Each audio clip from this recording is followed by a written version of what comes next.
Profesor, buenas noches. El día de hoy voy a analizar un fallo judicial reciente que resulta particularmente relevante para poder entender cómo opera el derecho penal en Chile.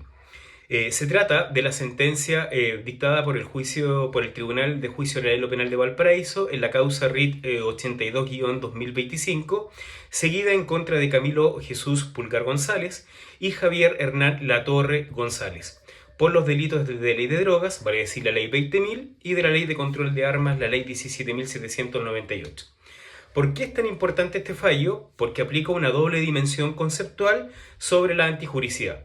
Por un lado, la antijuricidad formal, que es la mera contradicción entre lo que el acusado hizo y lo que la norma penal prohíbe, y por otro lado, la antijuricidad material, que exige algo más, que la conducta sea realmente o que haya sido o que haya lesionado o puesto en peligro un bien jurídico protegido. Antes de entrar en el análisis concreto del fallo, es necesario detenerse brevemente en la base doctrinaria que sustenta mi análisis. Por mi parte, he citado a tres fuentes y tres autores fundamentales, y de los cuales me voy a referir a esos tres autores en relación al análisis que yo voy a hacer con respecto a la sentencia de la cual usted nos compartió. Primero voy a citar a Enrique Curi Ursúa en su obra de Derecho Penal y en su parte general, en el capítulo séptimo de su libro que está dedicado íntegramente a la teoría de la antijuricidad. Por su parte, el profesor Curi aborda la distinción entre la antijuricidad formal y la material, la relación entre el desvalor de acción y el desvalor de resultado, y las causales de justificación como excluyentes de la antijuricidad. Acá lo más importante es que hay que recordar que Curi es el que él sostiene, que es la teoría del injusto personal. ¿Qué significa eso? Que la antijuricidad no es un mero juicio de contradicción formal, sino un juicio o un concepto de valor que exige la efectiva puesta en peligro de un bien jurídico protegido. Por otra parte, tenemos a otro autor, que es Rafael Camposano Enríquez, el cual en sus estudios sobre la antijuricidad y las causas de justificación en la ley penal chilena, Camposano indica que, o él ve, por ejemplo, que la antijuricidad como la categoría central de la teoría del delito. Él indica que para él la antijuricidad material constituye el fundamento último que legitima la intervención penal. Dicho de otro modo, si no hay daño o peligro real al bien jurídico, el Estado no debiera sancionar. Por otra parte, tengo a don Mario Verdugo Marinkovic y Domingo Hernández Esperanza en su obra Doctrinas Esenciales, en el cual ambos autores o estos autores sistematizan la jurisprudencia chilena sobre la antijuricidad y destacan algo clave: que la configuración de un hecho o en un hecho típico antijurídico y culpable no determina automáticamente la aplicación de la pena. El tribunal acá debe valorar el número y entidad de las circunstancias atenuantes y las agravantes, y crucialmente la antijuricidad material, que opera como un límite al jus puniendi, es decir, al poder punitivo del Estado, excluyendo así del ámbito penal aquellas conductas que, pese a ser formalmente típicas, carecen de lesividad efectiva.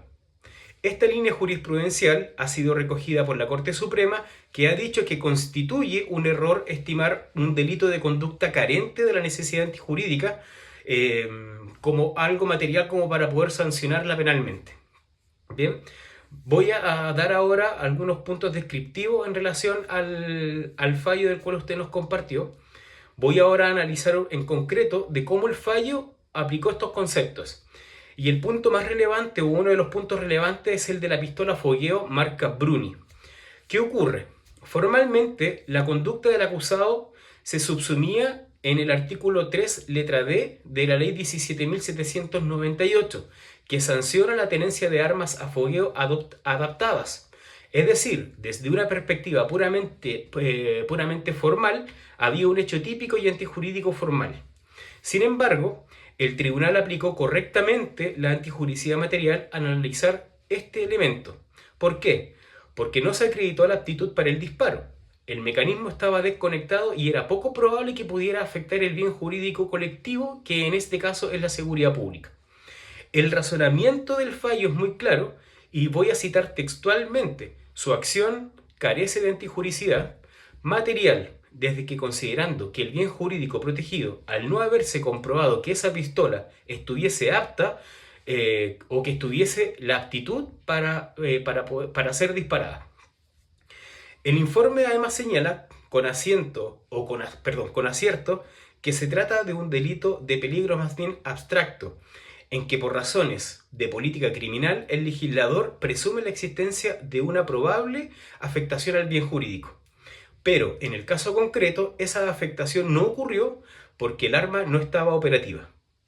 Esta decisión se alinea con lo que ha sostenido la Corte de Apelaciones de Valparaíso, donde aquellos hechos no son constitutivos de delito, por cuanto a la falta a la antijuricidad material de la conducta desplegada por el acusado, al no lesionar o poner en peligro, al no lesionar o poner en peligro el bien jurídico protegido. Ahora, voy a hablar con respecto a una absolución por falta de antijuricidad material que también se da en relación a las municiones calibre 7.62. El segundo punto se refiere, por ejemplo, a los 7 cartuchos calibre 7.62 por 51 milímetros encontrados en poder de Camilo Pulgar González. El tribunal también lo absuelve por no haberse acreditado su aptitud para el disparo. Este es un punto especialmente interesante porque la doctrina de Curie sobre la necesidad de lesividad efectiva aplica aquí, en su vertiente probatoria, lo siguiente: el fallo exige que la tenencia de material bélico se acompañe de su efectiva capacidad ofensiva. ¿Qué pasó en este caso? Aunque formalmente existía tenencia de material destinado a las Fuerzas Armadas, los cartuchos no se sometieron a prueba de funcionamiento, solo se infirió su aptitud, pero no se logró acreditar. El tribunal aplicó así el principio de lesividad en su vertiente probatoria. Esto es muy relevante porque establece un estándar. No basta con que el objeto pertenezca a una categoría legalmente considerada peligrosa. El Ministerio Público debe acreditar, al menos con algún grado de certeza, que el objeto efectivamente tiene capacidad lesiva. En este caso, al no hacerse la prueba de funcionamiento, no se pudo sostener la antijuricidad material. En conclusión, la absolución también por falta de acreditación de antijuricidad material, que es algo que también vamos a ver acá en relación, por ejemplo, a narcotráfico, que es el artículo número 4 en relación a la ley 20.000. El tercer punto es radicalmente distinto. Se trata del delito de tráfico de pequeñas cantidades de sustancias de estupefacientes. Esto está regulado en el artículo 4 de la ley 20.000, vale decir, la ley de drogas. Aquí el tribunal operó sobre la base de antijuricidad formal, no de la antijuricidad material. ¿Por qué esta diferencia? Porque estamos ante un delito de peligro abstracto para la salud pública. En este tipo de delitos, la mera tenencia de la droga destinada a la comercialización constituye por sí misma la lesividad. No se requiere probar un daño concreto a ninguna persona, pero sí ya, por ejemplo, la mera tenencia destinada a la comercialización, como dije anteriormente, constituye lesividad. El razonamiento acá es el siguiente: el legislador ha decidido que la salud pública es un bien jurídico tan relevante y tan difícil de proteger mediante pruebas de daño individualizado que basta con que exista una puesta en peligro abstracta para que el hecho sea antijurídico materialmente. El informe además cita correctamente a la Corte Suprema, donde ha señalado que en estos delitos la afectación a la salud pública o a la difusión incontrolable no requieren una comprobación empírica al daño efectivo, bastando la mera puesta en peligro abstracta. ¿Qué significa en términos prácticos, profesor?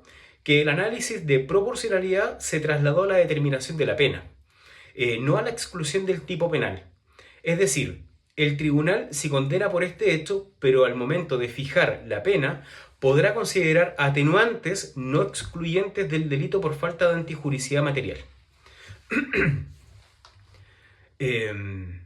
Siguiendo con la explicación del análisis que usted nos compartió en su sentencia, profesor, El punto cuarto es cualitativamente diferente en cuanto al análisis que realicé en relación a este trabajo, porque en este caso se trata de la absolución del acusado, vale decir, de Javier Latorre González.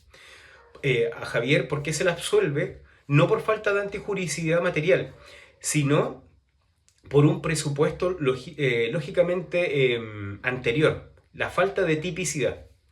El tribunal acá señala en su situación que su situación fue simple conjunción y no de dominio del hecho. ¿Qué significa esto? Que Latorre González estaba presente en el lugar donde se hallaron los objetos ilícitos, pero no se acreditó que tuviera control sobre ellos ni que participara en la conducta delictiva.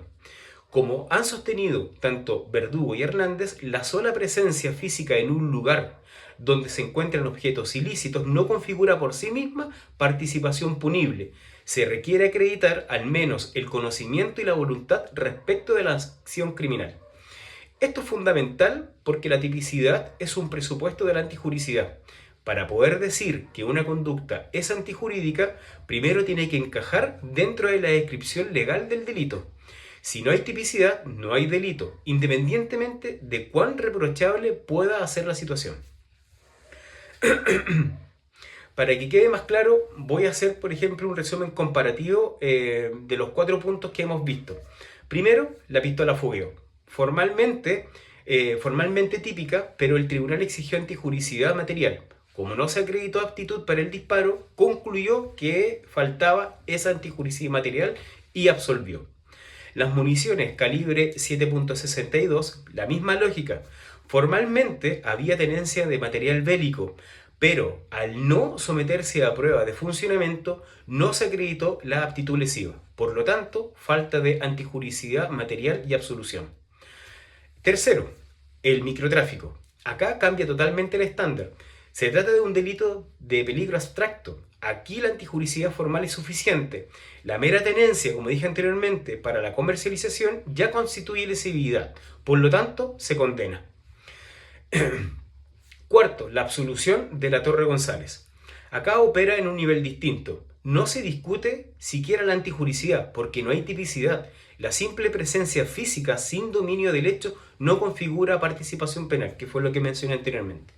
Como puede ver, profesor, en un mismo tribunal se aplican distintos estándares de antijuricidad según el tipo de delito y según el rol del acusado.